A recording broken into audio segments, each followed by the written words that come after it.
Hi guys, and I've got for you the BMW i4. I've been waiting to try this one for a while. It is of course a fully electric version of the 4 Series if you like. This one is the BMW G26 i4 M50. It's about 540 horsepower, this thing. I'll put all the facts on the screen, all the stats and stuff like that. This one is in frozen portimao blue metallic. Interesting, because I thought it was a matte color, but actually it says it's a metallic color.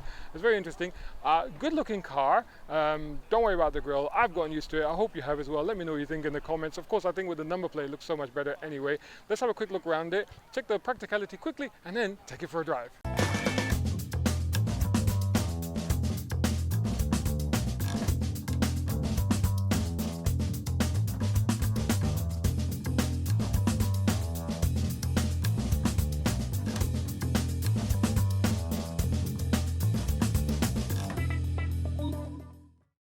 So here you go. I thought that was a matte finish, but actually it's metallic, and it actually is metallic now that I look at it again. Good looking car. You know, I mean, it's not easy to tell it apart from the regular cars. M50 on the back there, it's got an M badge there. Of course, the i4 badge kind of gives it away. Of course, there's no exhaust, although it's got a kind of a diffuser arrangement there that makes it look like it's got exhaust. Massive wheels. Good looking wheels actually. The extended wheel arches on there as well. A lot of aerodynamics, and of course the front grille, I should have mentioned, is actually closed off. So that's one of the clues that tells you that this is in fact the i4 version, the electric version.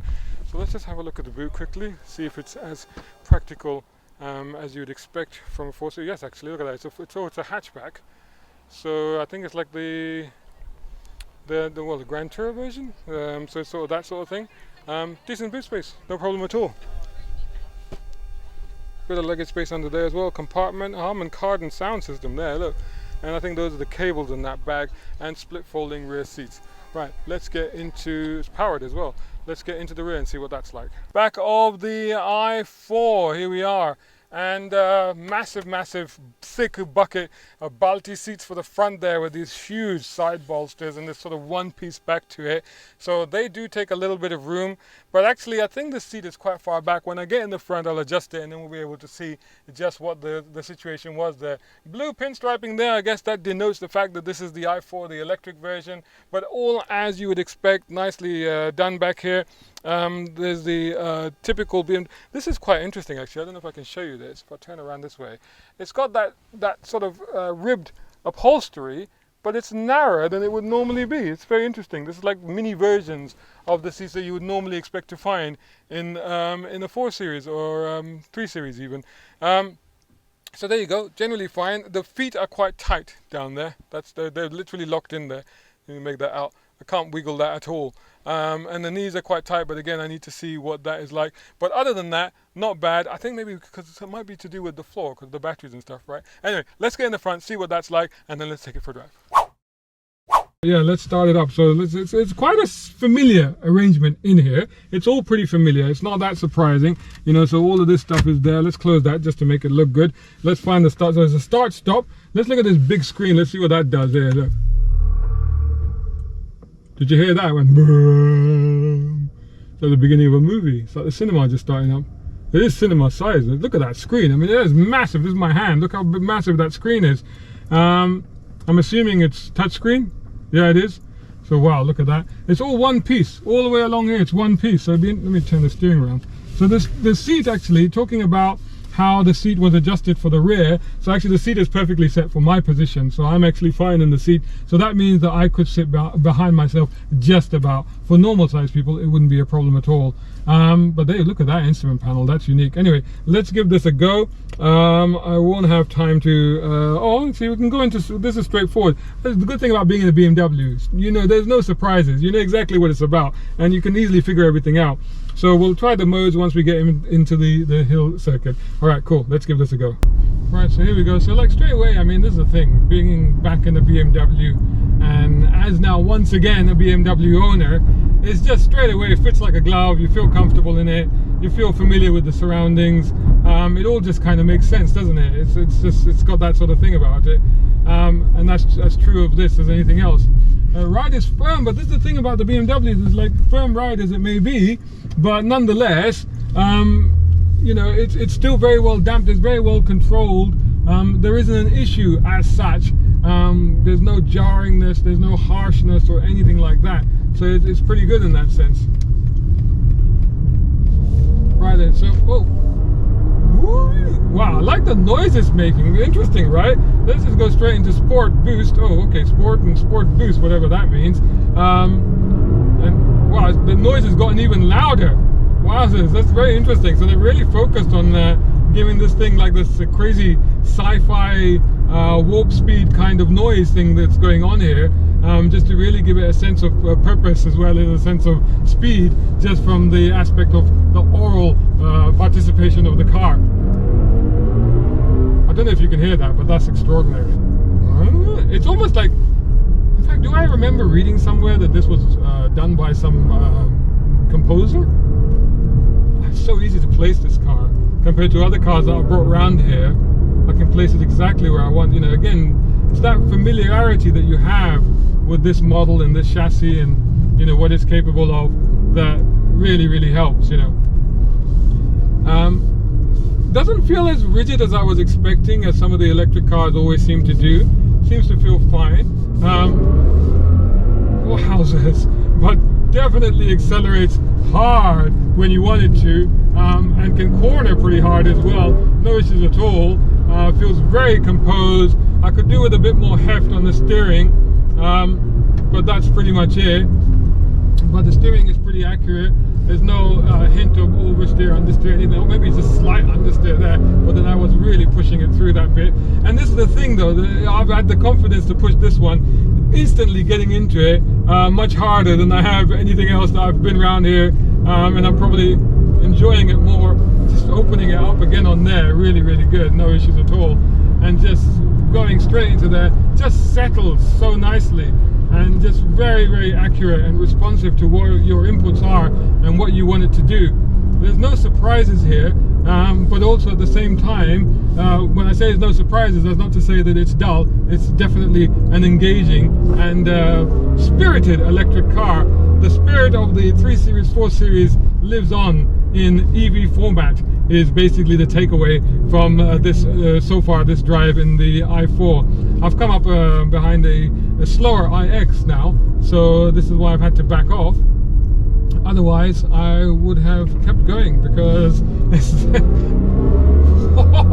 I mean, and there's like a double kick there. I don't know what it's done there, but it's like it accelerates and then it accelerates again. It's like, what are you doing? It's like there's a fair bit of performance on hand here for sure.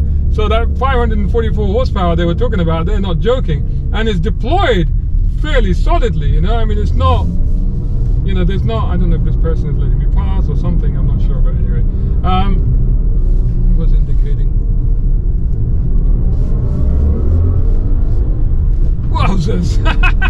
Oh my goodness, I'm enjoying this already. You can probably tell that this thing is putting a grin on my face. This is an electric car, right? All those people that say electric cars are no fun, that you're just not getting it, you're just not understanding it. Oh my goodness, wowzers! This is actually really good. I'm actually tempted to take this round the course again. I might not, because that has given me a pretty good idea of what this is capable of. You know what? If you were thinking of getting an i4, if you can charge a car at home and you're okay with doing distances in an electric car, I don't know what the range is. I'll put it up on the screen. Whatever. Get this. Get it. It's great. Just get it. I like it. This is really good. I am so tempted to go around again.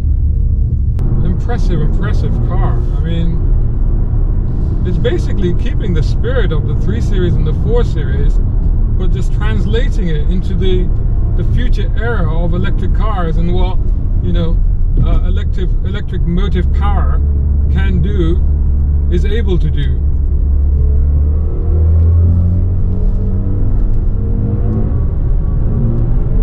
But yes, you know, wow, I mean,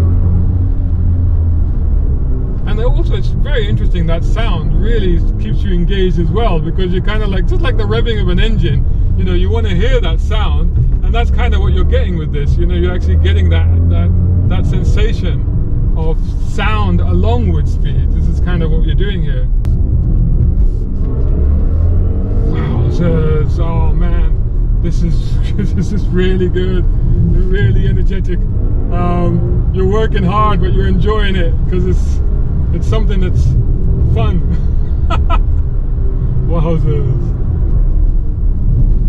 I just like the marshals are probably just seeing me flying around there with a grin on my face, because that's what this thing is doing. It's just putting a grin on my face. You know, it's absolutely bonkers. But I like it.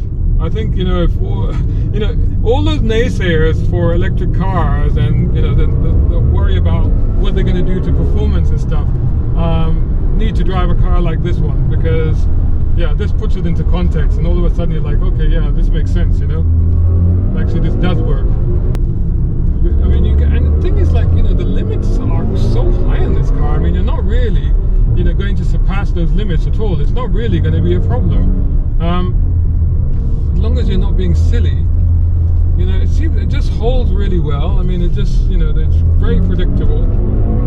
Hasn't been, you know, just, you know, there's no surprises here. As I said before, it's not a car that surprises, but it's not a car that, you know, dulls either. It's not a car that bores or anything like that. This is a car that definitely engages, entices, and excites. Oh, look, the traction just cut in there. So it just cut the power there, because, I don't know, the traction decided to cut the power. Wowzers. Utterly bonkers.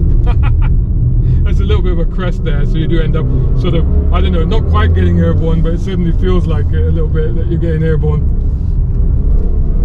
That's great. Really good. Thumbs up for this thing. Yeah, definitely. What I said earlier, get one. So cool. Let me know what you guys think of the i4 in the comments below. A big shout out and thanks to Jay Williams over at AirTechnic, who are top tier sponsors of Brown Car Guy. Check them out at AirTechnic Co UK for exhausts, brakes, suspension and body kits. Plus our other major sponsor, Nayagen Solutions. Much appreciation also to tier 4 sponsors, Muhammad Ali Humaid, Tom Conway Gordon and Reza Adil. And of course all these other guys who supporting on Patreon. Brown Car Guy is eternally grateful. Hey, think about joining them over at patreon.com Brown Car Guy. If you can't, don't worry. Just make sure you're subscribing to the YouTube channel and website. Plus follow on social media by searching for Brown Car Guy.